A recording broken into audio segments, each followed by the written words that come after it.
করবেন 1 মাসের। যাই হোক 1 মাস বা কমের মধ্যে শেষ করবেন। তার একটা নাটশেল মানে নির্যাস আমি আপনাদের তুলে ধরতে চাই। তার মধ্যে একটু কঠিন বিষয় কিছু রয়েছে, যেটা হচ্ছে সৃষ্টিতত্ত্বটা, বিরাট রূপটা, পঞ্চম অধ্যায়,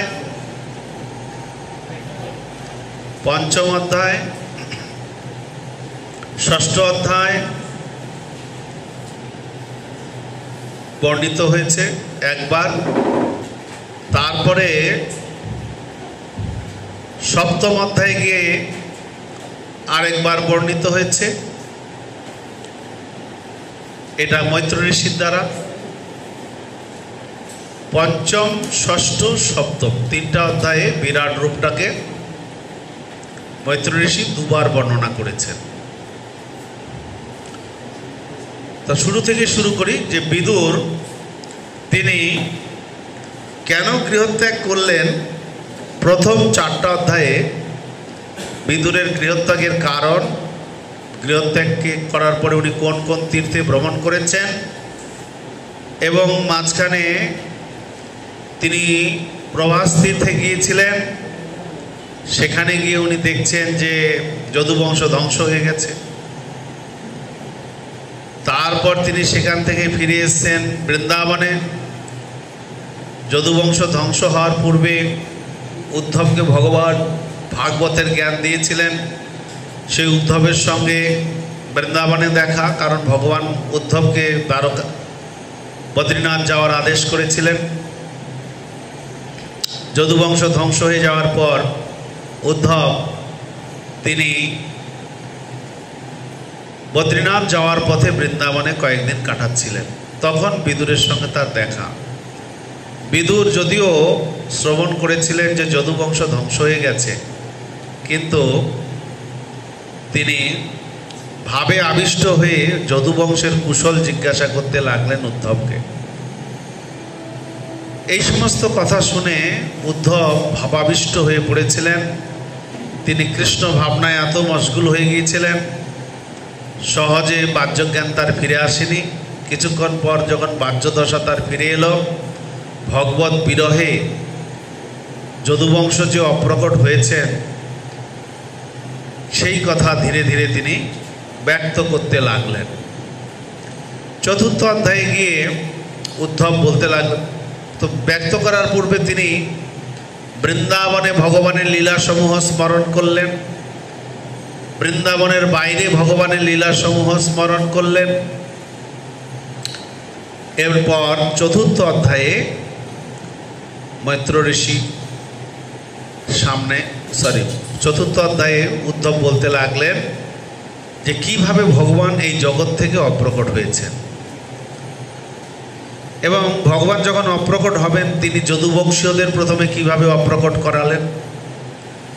তারপর তিনি উদ্ধবকে আদেশ কি দিয়েছিলেন বদ্রিকাশ্রমে যাওয়ার জন্য। উদ্ধব সেই কথা শোনেননি। ভগবানের পিছনে পিছনে প্রভাস তীর্থে এসে দেখেন যদুবংশ ধ্বংস হয়ে গেছে। ভগবান নিরালয় নির্জনে এক নবীন বটবৃক্ষকে পৃষ্ঠদেশে রেখে তিনি একান্তে উদাস মনে বাম উরুর উপরে ডান পা রেখে চিন্তামগ্ন হয়ে অবস্থান করছেন। ঠিক সেই সময় দূর থেকে প্রণাম করে নিকটে এসে দাঁড়ালেন উদ্ধব।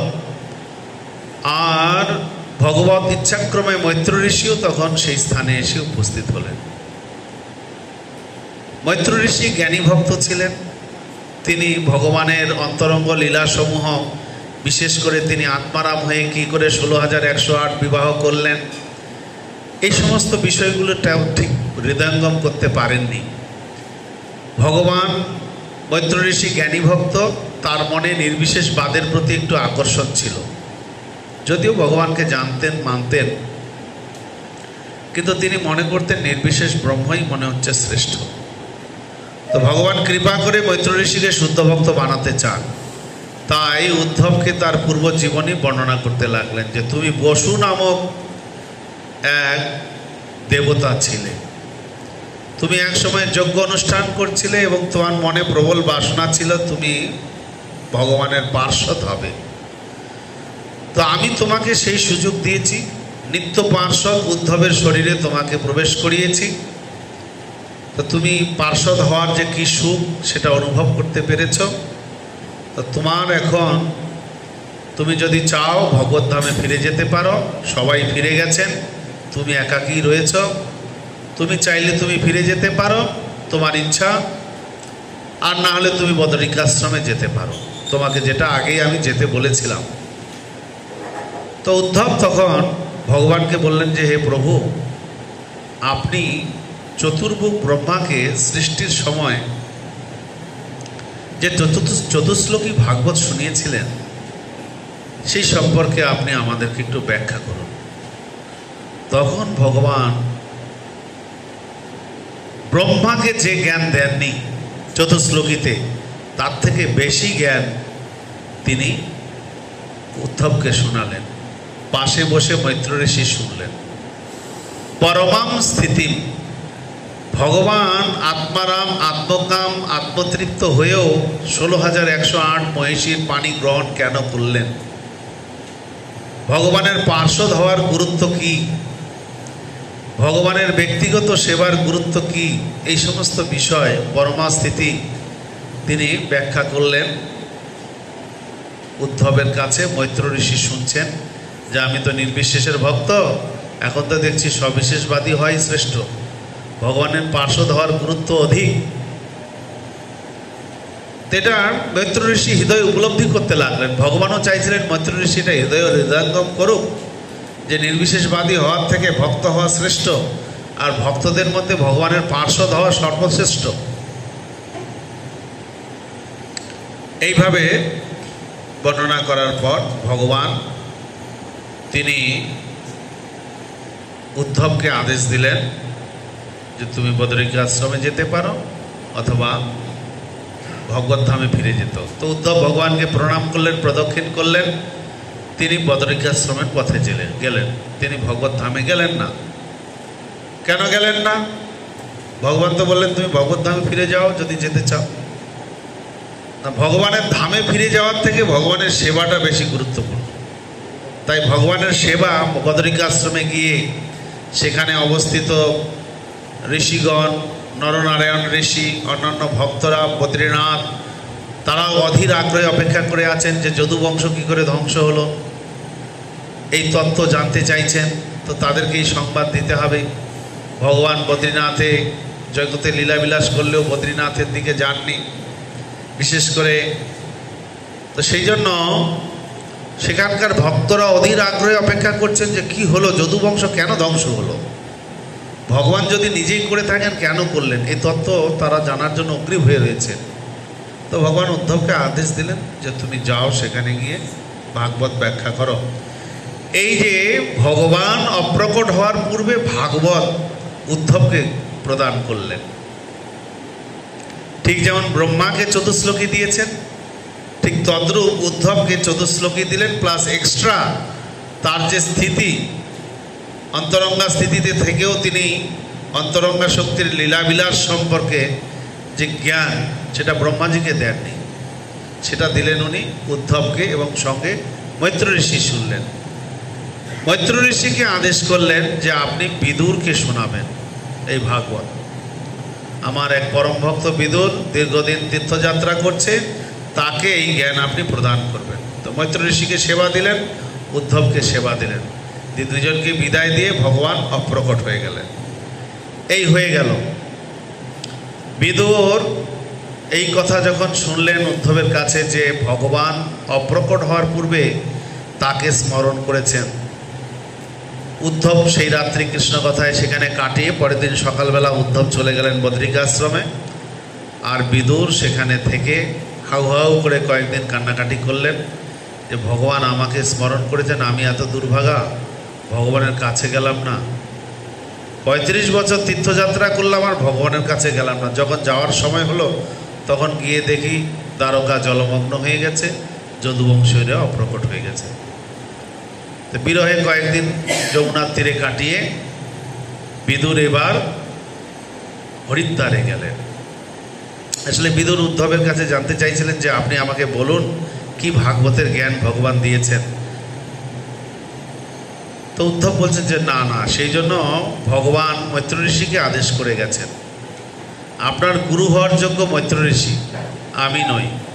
আমি আপনাকে সেই জ্ঞান শোনাতে পারি, কিন্তু শোনালে ভগবানের আদেশের লঙ্ঘন হবে। তো আপনি আপনার জন্য অপেক্ষা করছেন মৈত্র ঋষি হরিদ্বারে, আপনি সেখানে যান। তখন বিদুর হরিদ্বারে এলেন, মৈত্র ঋষিকে প্রণাম করলেন। প্রণাম করে তিনি প্রশ্ন করা শুরু করলেন। কি প্রশ্ন করলেন? তিনি ভাগবতের চতুশ্লোকী ভাগবত সম্পর্কে প্রশ্ন করলেন না। তিনি প্রশ্ন করলেন এই জগতের মানুষ সুখের লাগিয়া বহু প্রচেষ্টা করে, কিন্তু সুখ পায় না কেন, বিনিময়ে দুঃখ কেন পায়। এইভাবে তিনি অনেকগুলো প্রশ্ন করলেন। এত প্রশ্ন করলেন, মৈত্র ঋষি চিন্তা করছেন যে কোথা থেকে শুরু করব উত্তর, এতগুলো প্রশ্ন একবারে করে ফেলেছে। তখন বিদুর ধরিয়ে দিলেন যে আপনি সৃষ্টিতত্ত্ব থেকে বলা শুরু করুন। এই যে আবার সৃষ্টিতত্ত্ব আবার শুরু হলো। মহাবিষ্ণু তিনি দৃষ্টিপাত করলেন অব্যক্ত জরা প্রকৃতিতে, জরা প্রকৃতি ক্ষোভিত হয়ে মহত্তত্ত্ব, মহত্তত্ত্ব থেকে অহংকার, সাত্ত্বিক অহংকার, রাজসিক অহংকার, তামসিক অহংকার, সেখান থেকে মন সহ 10 জন দেবতা, 5 কর্মেন্দ্রিয়, 5 জ্ঞানেন্দ্রিয়, 5 মহাভূত, 5 তন্মাত্র, এই সমস্ত ব্যাখ্যা দিতে দিতে দিতে এই যে 10 জন দেবতা উৎপন্ন হলেন, তারা মহাবিষ্ণুর উদ্দেশ্যে প্রার্থনা করছেন, তাদের প্রার্থনাগুলো তুলে ধরলেন। যে পঞ্চম অধ্যায় শেষ হলো। দেবতারা প্রার্থনা করেছিলেন, এই 10 জন দেবতা, যে আমরা কাজ পাচ্ছি না, কেন আমাদের তৈরি করলেন, আমাদের নিজেদের মধ্যে কোনো মিল নেই, আমরা ঠাঁই ঠাঁই করে আছি, কেউ কাউকে পাত্তা দিচ্ছি না, কারো কথা শুনছি না, আপনি একটা ব্যবস্থাপনা করুন। তখন ষষ্ঠ অধ্যায়ের শুরুতে ভগবান কালী সহ ত্রয়োবিংশতি তত্ত্বে প্রবেশ করলেন। এখানে আমরা চতুর্বিংশতি তত্ত্ব দেখিয়েছি, জড়জগতের 24টা উপাদান। মৈত্র ঋষি বলছেন 23টা উপাদান। তো 23টা উনি প্রধানটাকে কাউন্টিং করেননি, সেই জন্য 23 বলছেন, আর আমরা প্রধান সহ কাউন্টিং করে 24 বলছি। তো এই উপাদান সমূহের মধ্যে কালী সহ প্রবেশ করে কালীকে আদেশ দিলেন। কালী সমস্ত উপাদানগুলোকে একত্রিত করে একটা অণ্ড তৈরি করলেন। সেই অণ্ডের মধ্যে গর্ভদক্ষায়ী প্রবেশ করলেন, অর্ধেক জলপূর্ণ করে তিনি শয়ন করলেন। তারপর সহস্র যুগ পর্যন্ত শয়ন করার পর তিনি সৃষ্টির বাসনা করলেন। উপাদানসমূহ যেগুলি তার সঙ্গে ছিল, 24টা উপাদান, জীবাত্মা, 10 জন দেবতা, এদেরকে নিয়ে বিরাট পুরুষ প্রকট করলেন। বিরাট পুরুষের এক একটা অঙ্গ ধীরে ধীরে প্রকাশিত হতে লাগলো। যে বর্ণনা আমরা পড়লাম, সেই বর্ণনা একটু আলাদা করে দেওয়া আছে ষষ্ঠ অধ্যায়। বিরাট পুরুষের মুখ থেকে ব্রাহ্মণ, হাত থেকে ক্ষত্রিয়, উদর থেকে বৈশ্য, চরণ থেকে শূদ্র প্রকাশিত হয়েছে। এই বর্ণনা করে ষষ্ঠ অধ্যায় সমাপ্ত হল। সপ্তম অধ্যায়ে বিদুর তিনি মৈত্র ঋষির কাছে কৃতজ্ঞতা ব্যক্ত করে সদ্গুরুর চরণাশ্রয়, সদ্গুরুর কাছ থেকে হরিকথা শ্রবণের গুরুত্ব, এই সমস্ত বর্ণনা করার পর আবার প্রশ্ন করলেন, বিদুরের অতিরিক্ত প্রশ্ন দিয়ে সপ্তম অধ্যায়টা বিদুরের অতিরিক্ত প্রশ্ন দিয়ে শেষ হয়ে গেল। অষ্টম অধ্যায়ে এবার মৈত্র ঋষি বর্ণনা শুরু করলেন। তিনি অষ্টম অধ্যায়টা কি আছে? রাইট রাইট রাইট রাইট তিনি এবার বর্ণনা শুরু করলেন যে ব্রহ্মার এক রাত্রি শেষ হয়ে গেছে, পরের দিন সকালবেলা ব্রহ্মা সৃষ্টি করবেন। এইখান থেকে বর্ণনা শুরু করলেন। তো এক রাত্রি তার শেষ হয়ে গেছে, প্রলয় হয়েছিল রাত্রিকালীন সময়, চতুর্দশ ভুবনের মধ্যে 12টা ভুবন জলের তলায় চলে গেছে। পরের দিন সকালবেলা ব্রহ্মা তো আবার সৃষ্টি করবেন। তখন মহাবিষ্ণুর নাভি পদ্ম থেকে পদ্মফুল প্রকাশিত হলো। পদ্মফুল প্রতিদিন প্রকাশিত হয়, কিন্তু বিরাট রূপ প্রথমেই একবার প্রকাশিত হয়েছিল। বিরাট রূপ বারবার প্রকাশিত হয় না। সৃষ্টির শুরুর প্রথম দিনেই বিরাট রূপ প্রকাশিত হয়েছে, আর বিরাট রূপ নেই। কিন্তু নাভি কমলটা প্রতিদিন প্রকাশিত হয়, রাত্রিকালীন সময়ে বিলীন হয়ে যায়, সকালবেলা আবার প্রকাশিত হয়। ওকে, তো এইখান থেকে গর্ভদোক্ষায়ী পদ্মকমলে ব্রহ্মার জন্ম হলো। ব্রহ্মা প্রচণ্ড বায়ুতে পদ্মফুলটা কাঁপছে, বুঝতে পারছে না যে কোথায় এলাম রে বাবা, আমাকে কোথায় সৃষ্টি হলো। পদ্মের নাল ফুটো করে নাল বেয়ে বেয়ে বেয়ে বেয়ে বেয়ে নিচে নামলে যে উৎস কোথায় দেখি, একেবারে নাভি কমল পর্যন্ত চলে এসেছিলেন গর্ভদোক্ষায়ী। অদিশ খুঁজে না পেয়ে সুদর্শন চক্র দেখে ভয়ে উপরে উঠে গেলেন, তারপরে ধ্যানে বসে গেলেন যে না আর কিছু করা যাবে না, ভগবানের ধ্যান করি। ভগবত ধ্যান করতে গিয়ে হৃদয়ের মধ্যে গর্ভদোক্ষায়ী বিষ্ণুর দেখা হয়ে গেল। তার গর্ভদোক্ষায়ী বিষ্ণু ক্ষীর এই কারণ সমুদ্রে, এই গর্ভদোষ সমুদ্রে কখনো ভাসছে কখনো ডুবছে অনন্ত সাপের সজ্জায়। ঠিক বইয়ের পিছনের মলাটে যে ছবিটা রয়েছে দেখুন পিছনে, এই ছবিকে উনি দেখলেন।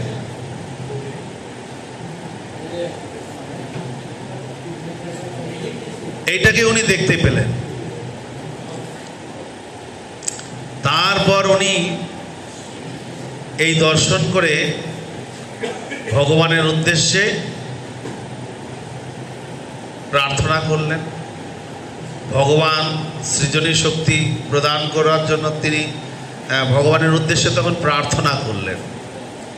নবম অধ্যায় শুরু হলো সৃজনী শক্তির জন্য ব্রহ্মার প্রার্থনা।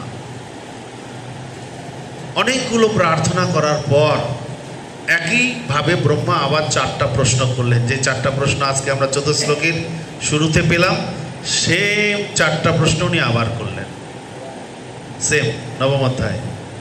দ্বিতীয়বার 14 শ্লোকে ব্রহ্মা শুনতে চলেছেন।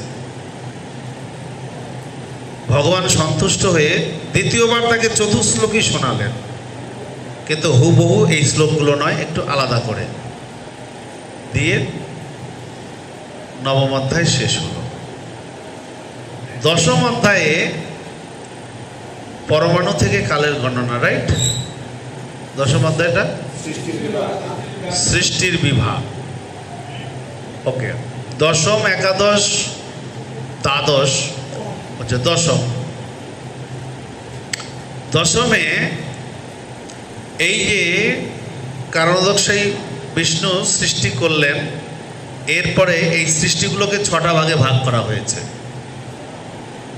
6টা সৃষ্টিকে বলা হচ্ছে বৈরাজ সৃষ্টি। ব্রহ্মা 3টা সৃষ্টি করেছিলেন, তাকে বলা হচ্ছে প্রাকৃত সৃষ্টি। তো এইভাবে ব্রহ্মার স্বর্গ, বিসর্গ এবং ব্রহ্মা সৃষ্টিকে বলা হয় বিসর্গ, আর মহাবিষ্ণু কর্তৃক সৃষ্টিকে বলা হয় স্বর্গ। এই দুটো পুনরায় আবার এই কত অধ্যায়, দশম অধ্যায়ে বর্ণনা করা হলো।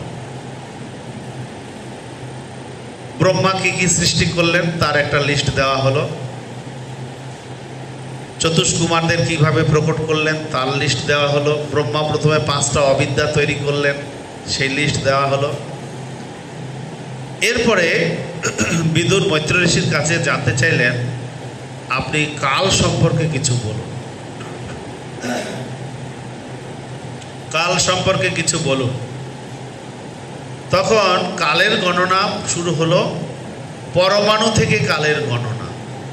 একাদশ অধ্যায়ে পরমাণু থেকে কালের গণনা শুরু হলো।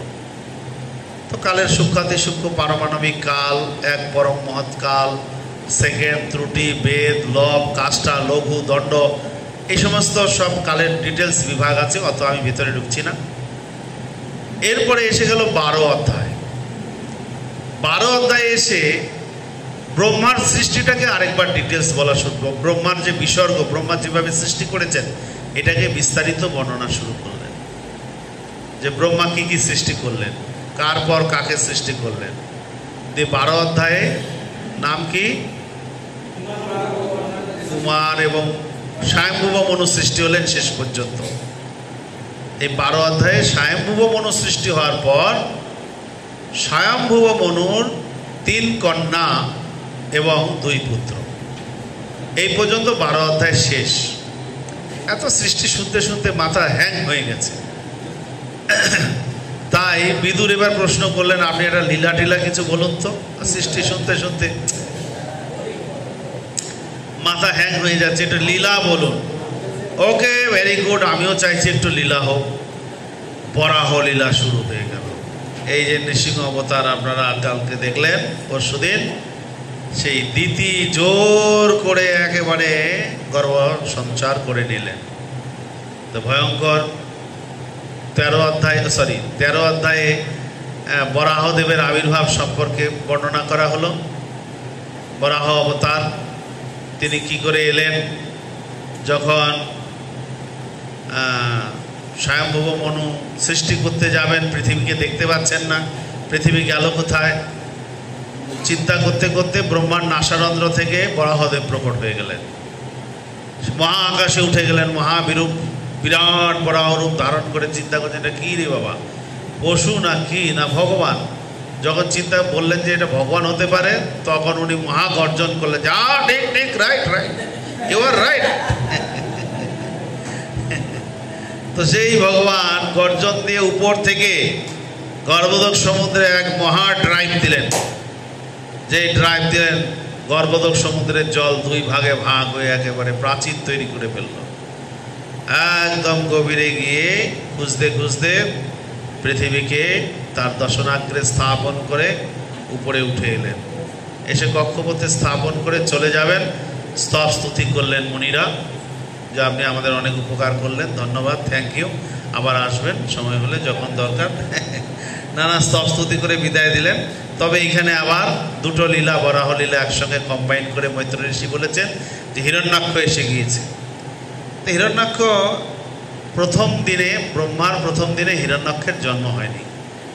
ব্রহ্মার যে স্বয়ম্ভুব মনুর সময় হিরণ্যাক্ষের জন্ম হয়নি। ব্রহ্মার একদিনে 14 জন মনু থাকে। তাই 14 জন মনু, স্বয়ম্ভুব মনুর সময়ে হিরণ্যাক্ষের জন্ম হয়নি। হিরণ্যাক্ষের জন্ম হয়েছে চাক্ষুষ মনুর সময়। স্বয়ম্ভুব সারচিষ উত্তম তামস রৈবত চাক্ষুষ বৈবস্বত সাবর্ণী, দক্ষ সাবর্ণী, রুদ্র সাবর্ণী, ধর্ম সাবর্ণী, ব্রহ্ম সাবর্ণী, দেব সাবর্ণী, ইন্দ্র সাবর্ণী, এই 14 জন মনু। এই 14 জন মনুর মধ্যে চাক্ষুষ মনুর সময়ে কশ্যপের জন্ম হয়। কশ্যপের থেকে হিরণ্যাক্ষ, হিরণ্যকশিপুর জন্ম হয়। তো ভগবান হিরণ্যাক্ষকে বধ করে পৃথিবীকে কক্ষস্থলে স্থাপন করে ফিরে গেলেন। তো এবার বিদুরের ইচ্ছা হলো জানতে যে হিরণ্যাক্ষকে কেন বধ করলেন, কি ব্যাপার, একটু বৃত্তান্ত ডিটেলস বলুন। তখন বললেন, শোনো, একসময় দিতি এই করেছিল। দিতি জোর করে সন্ধ্যাকালীন সময়ে সন্তান কামনা করেছিলেন। কশ্যপমুনি রাজি ছিলেন না, জোর জোর করতে শিবজি 2 মহাদৈত্যকে তার গর্ভে দিয়ে দিয়েছেন। সে মহাদৈত্য কীভাবে অভিশপ্ত হলেন তার সেই ঘটনা শুনুন। এই বলে এক কাহিনী সোরা করে দিলেন। এক সময় চতুষ কুমারেরা বৈকুণ্ঠে গিয়েছিলেন। 15 অধ্যায়। বৈকুণ্ঠে গিয়ে জয় বিজয় অভিশপ্ত হলেন। তারা অভিশাপ প্রাপ্ত হয়ে দিতির গর্ভে প্রবেশ করেছেন। তো 15 অধ্যায় শেষ হয়ে গেল। ভগবান নারায়ণ এসে রিচুয়াল করেছেন। তারপরে 16 অধ্যায়ে ভগবান নারায়ণ কিছু উপদেশ দিয়েছেন, চতুষ্কুমারেরা প্রার্থনা করেছেন। এই করে মিউচুয়াল আন্ডারস্ট্যান্ডিং হয়ে জয় বিজয় অভিশপ্ত হয়ে দিতির গর্ভে প্রবেশ করেছে। তো 15-16 অধ্যায় শেষ হয়ে গেল। 17, 18, 19 অধ্যায়ে হিরণ্যাক্ষের সঙ্গে বরাহদেবের প্রবল যুদ্ধ বর্ণনা হয়েছে। ব্যাস হয়ে গেল 19টা অধ্যায়। আর কটা অধ্যায় বাকি? হ্যাঁ, প্রথম ভাগ শেষ না, 16তেই শেষ হয়ে গেছে। এরপরে 20 অধ্যায়ে এসে ব্রহ্মার সৃষ্টি আবার একবার বর্ণনা, রিপিট।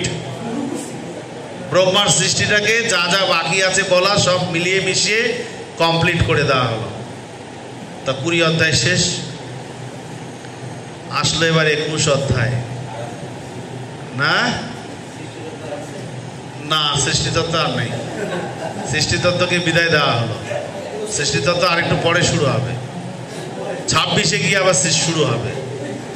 হ্যাঁ, তা 21 অধ্যায়ে এবার কি হলো, কর্দম মুনি ব্রহ্মার এক পুত্র, ব্রহ্মার শরীর থেকে প্রকাশিত হয়েছেন, স্তন থেকে না কান থেকে প্রকাশিত হয়েছেন কর্দম মুনি। তাকে ব্রহ্মা আদেশ দিয়েছেন তুমি প্রজা সৃষ্টি করো। তো প্রজা সৃষ্টি করার জন্য ব্রহ্মা এই কর্দম মুনি বিন্দু সরোবরের তটে 10,000 বছর ধরে কঠোর তপস্যা যুক্ত ভক্তিযোগ অনুশীলন করছেন। তো ভগবান দেখা দিয়েছেন, ভগবানকে প্রার্থনা করছেন, ভগবান আমার নাম কর্দম, কর্দম মানে কাদা, আপনি জানেন আমার হৃদয়ে একটু কাদা আছে, কি কাদা না কাদা না আমি একটু বিয়ে করতে চাই। তো এই কাদাটুকু আছে, তো বিয়ে করতে চাই, আমি মনের মতো স্ত্রী আপনার কাছে পেতে চাই, তা আপনি আমার একটা স্ত্রী ব্যবস্থা করে দিন। ভগবান বলছেন হ্যাঁ আমি তোমার প্রতি খুব সন্তুষ্ট হয়েছি, তোমার পুত্র রূপে আমি আসবো। তো শোনো, তোমার ব্যবস্থা আমি করে রেখেছি। এই পরশু দিন স্বয়ম্ভব মনু তার মেজ কন্যাকে নিয়ে আসবে, দেবহূতি, সেও মনে মনে তোমাকে ঠিক করে রেখেছে, তো তাকে তুমি বিবাহ করবে। ভালো কথা, ভগবান বলে চলে গেলেন, তার সন্তান হবে, সব কিছু বলে টলে দিয়ে চলে গেলেন। এবার স্বয়ম্ভব মনু তার স্ত্রী শতরূপা এবং কন্যা দেবহূতিকে নিয়ে উপঢৌকন আদি যা বিয়ের দরকার সব কিছু রেডি করে খুঁজে বেড়াচ্ছেন, পাত্র কোথায় পাই, পাত্র কোথায় পাই। এই বিন্দু সরোবরের তরে এসে গেছে। এসে মুনির আশ্রমের পরিবেশ খুব ভালো, শুধু মুনি একা না, আরও বহু মুনি ঋষিরা থাকেন, আশ্রমিক পরিবেশ। ধীরে ধীরে আশ্রমে এসে পৌঁছেছেন, প্রণাম করেছেন, স্বয়ম্ভব মনুকে স্বাগত জানিয়েছেন ঋষিবর এই কর্দম মুনি। উনি তো জানেন কেন এসছেন, আর বউ স্ত্রী মেয়ে সবই আছে, সবাইকে দেখছেন। তা বলছেন যাই হোক আপনি কুশলে আছেন তো ইত্যাদি কুশল বিনিময় করার পরে বলছেন ক্ষত্রিয়ের কী কী কর্তব্য সেগুলো উনি মনে করিয়ে দিয়েছেন। তারপরে আপনার কি সেবা করতে পারি, আপনি কেন এসছেন বলুন। তা উনিও প্রণাম করে কুশল বিনিময় করেছেন, ব্রাহ্মণের কি কর্তব্য সেটাও বলেছেন। এই সমস্ত শিষ্টাচার সৌজন্য বার্তালাপ সমাপ্ত হওয়ার পরে এবার স্বয়ম্ভব মনু এই কথা পেতেছেন যে আমি শুনেছি আপনি ব্রহ্মচারী সারা জীবন থাকবেন না, আপনি বিয়ে করবেন। তো আমি আমার মেয়েকে নিয়ে এসেছি, আমার মেয়ে দুইজন, তার বড় ভাই আছে, খুব সুশীলা, এ অন্য কারো বাগদত্তা নয়, এ আপনাকেই চায়, তা আপনি একে বিয়ে করুন।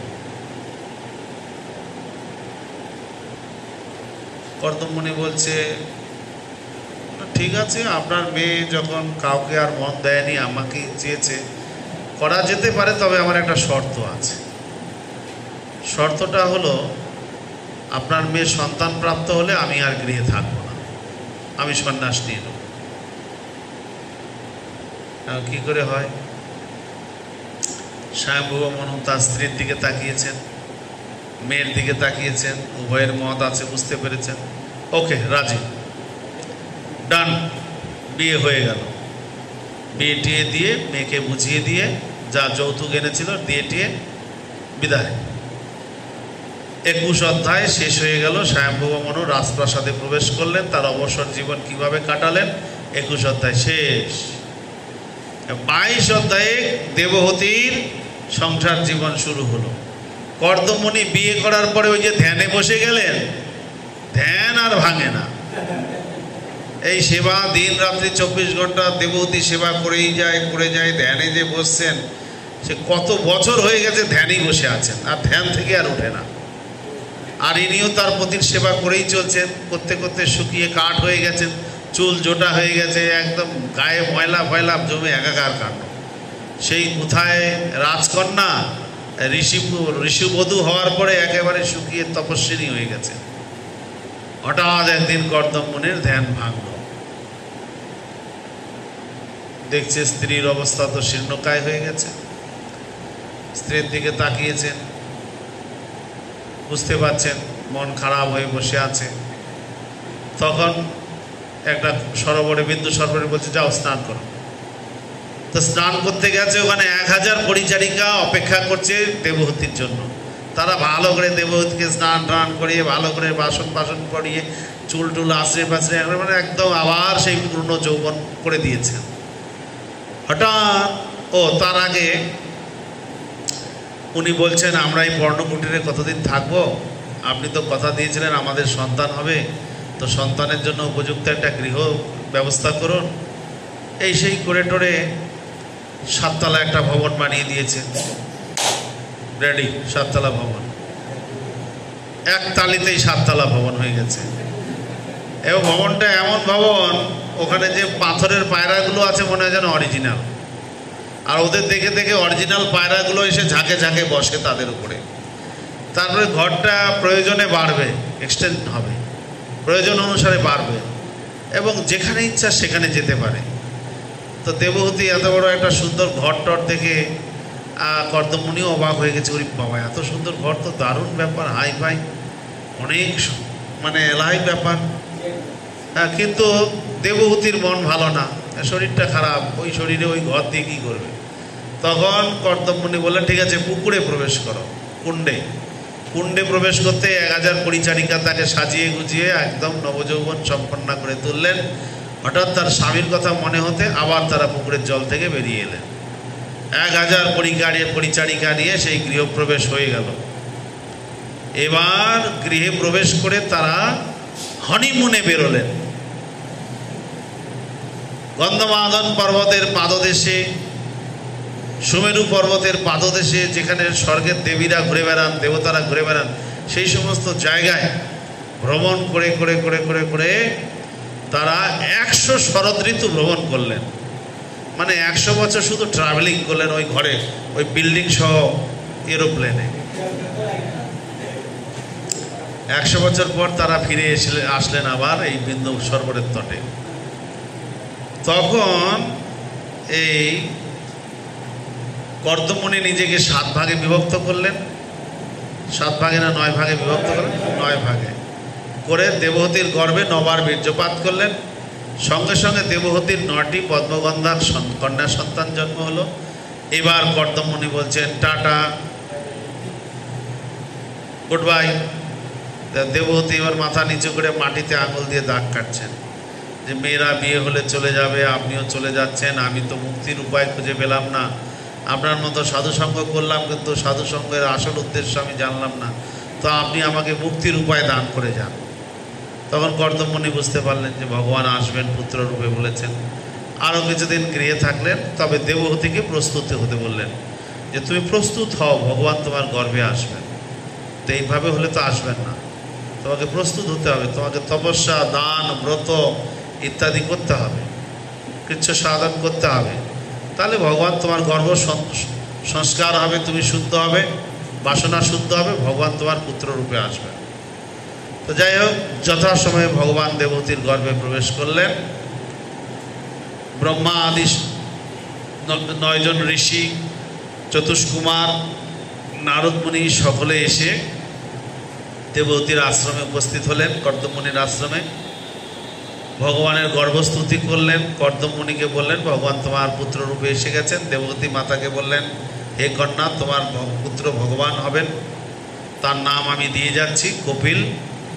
তা তুমি এই পুত্রের কাছ থেকেই আত্মতত্ত্ব জ্ঞান লাভ করবে, তার ফলে তুমি সংসার বন্ধন থেকে মুক্ত হতে পারবে। আর কর্দমমণিকে বললেন তোমার কন্যাদের বিবাহ দাও, এই 9 জন ঋষি এসেছে, এদের সঙ্গে যার যেরকম মানসিকতা মেলে তার সঙ্গে দেখে শুনে বিবাহ করে দাও। এই বলে ব্রহ্মচারী নারদ মুনি আর চতুষ্কুমারকে নিয়ে উনি চলে গেলেন। তো এইভাবে 22 অধ্যায় শেষ হলো। 22 অধ্যায় না 23 অধ্যায়?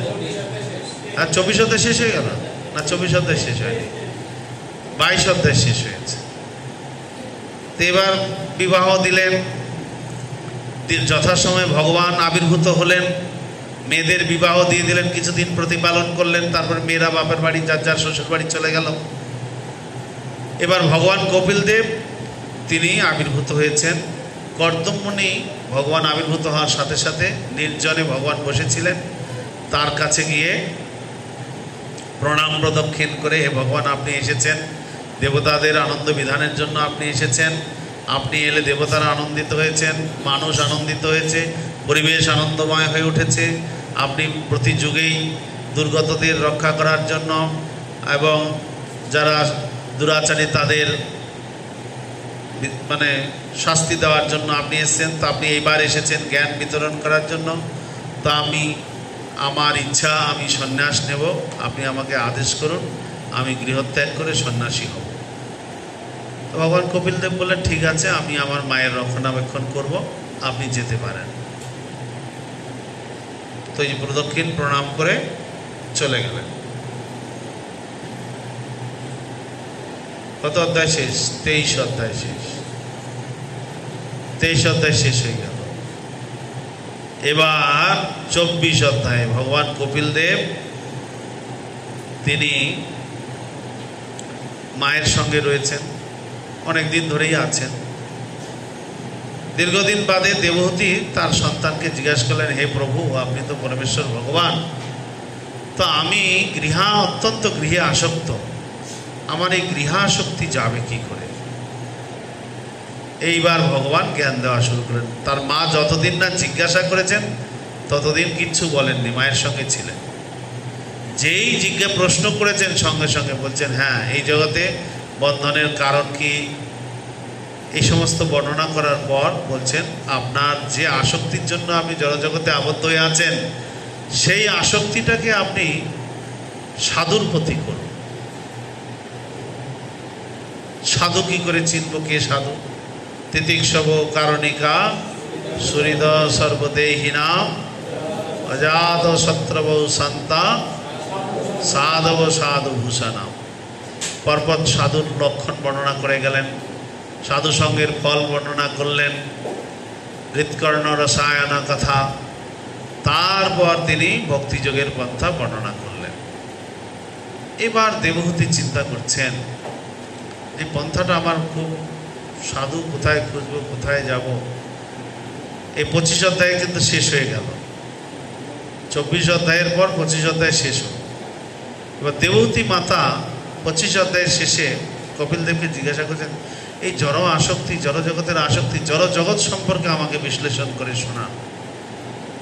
26 অধ্যায়ে পুনরায় আবার জড়জগতের মৌলিক উপাদান, বিরাট পুরুষ, সমস্ত কিছু 26 এবং 27 অধ্যায় জুড়ে বর্ণনা হলো।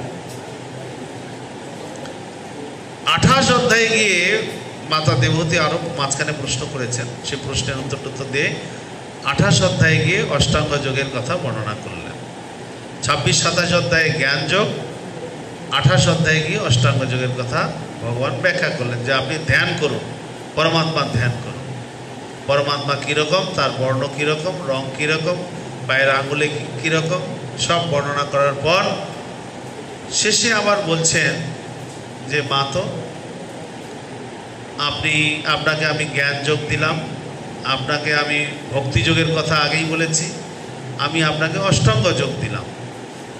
এবার আপনি বিচার করে দেখুন কোনটা আপনার পক্ষে অনুকূল, কোনটা আপনি করতে পারেন।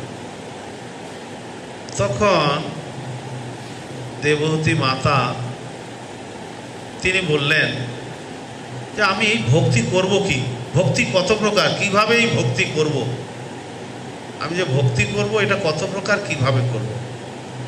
28 অধ্যায়ে ভক্তি 3 গুণের ভক্তি, সত্যগুণের ভক্তি, রজগুণের ভক্তি, তমগুণের ভক্তি, এই সমস্ত ডিটেলস বর্ণনা দিলেন। নির্মল নিশুদ্ধ নিষ্কলুষ ভক্তিযোগ, সেটারও বর্ণনা দিলেন। তো আপনাকে 3 গুণের ভক্তি করলে হবে না, শুদ্ধ ভক্তি করতে হবে। তো বললেন ঠিক আছে, শুদ্ধ ভক্তি। তারপরে দেবহূতি মাতা বললেন, সংসারের তো প্রবল আসক্তি, শুদ্ধ ভক্তি করতে হবে, সবই শুনছি, কিন্তু সংসারের আসক্তি তো যাচ্ছে না। তা আমাকে এমন কিছু বলুন যাতে আমার সংসারের প্রতি ভয় আসে, আমি যেন ভয়ে সংসারটা ছাড়তে পারি। তো আপনি কালের কথা বলুন, অশুভ যারা সকাম কর্মে আসক্ত তাদের কি গতি হয়, যারা বর্ণাশ্রম ধর্মে আছে তাদের কি গতি হয়, যারা নিষ্কাম কর্মযোগী তাদের কি গতি হয়, ভক্তদের কি গতি হয়, এটা আপনি বর্ণনা করুন। 30-31 অধ্যায়ে যারা পাপী তাদের কি গতি, অর্থাৎ তাদের যৌবন অবস্থা থেকে বার্ধক্য, বার্ধক্যের পর মৃত্যু, মৃত্যুর পর নরক যন্ত্রণা, নরক যন্ত্রণার পর আবার মাতৃগর্ভে প্রবেশ, মাতৃগর্ভ প্রবেশ করার পর মাতৃগর্ভ থেকে জন্ম, জন্ম থেকে যৌবন পর্যন্ত যা শাস্তি তাদের হয় সব 30-31 অধ্যায়ে বর্ণনা করলেন। 32 অধ্যায়ে গিয়ে বর্ণনা করলেন সকাম কর্ম যারা, অর্থাৎ বর্ণাশ্রম ধর্ম যারা পালন করছেন তাদের কি গতি। তারা স্বর্গে যাবে, স্বর্গ পিতৃলোকে যাবে, সেখান থেকে আবার ফিরে আসবে। নিষ্কাম কর্মযোগ যারা করছেন তারা ব্রহ্মজ্যোতিতে যাবে, কিন্তু যারা শুদ্ধ ভক্ত তারা ভগবত ধাম আমার ধামে ফিরে আসবে। তো এরকমভাবে 32 অধ্যায়ে শুদ্ধ ভক্তি অনুশীলন করার গুরুত্ব বর্ণনা করার পর কালের প্রক্রিয়া সমস্ত কিছু সংক্ষিপ্ত এবং পুরো যে উনি সাংখ্য দর্শন দিয়েছেন, সাংখ্য দর্শন মানে জ্ঞানযোগ, অষ্টাঙ্গযোগ, ভক্তিযোগের মিশ্রণ, এটাকে পুনরায় একবার রিপিট করলেন, দিয়ে 32 অধ্যায় শেষ হলো। এবার 33 অধ্যায়ে মাতা দেবহূতি তিনি তার অভিজ্ঞতা ব্যক্ত করছেন। জন্নামধেয় শ্রবণানুকীর্তনা যদ ব্রহণ্যা যদ স্মরণা, তারপরে সাধোপি সদ্য শ্রবণায় কল্পতে।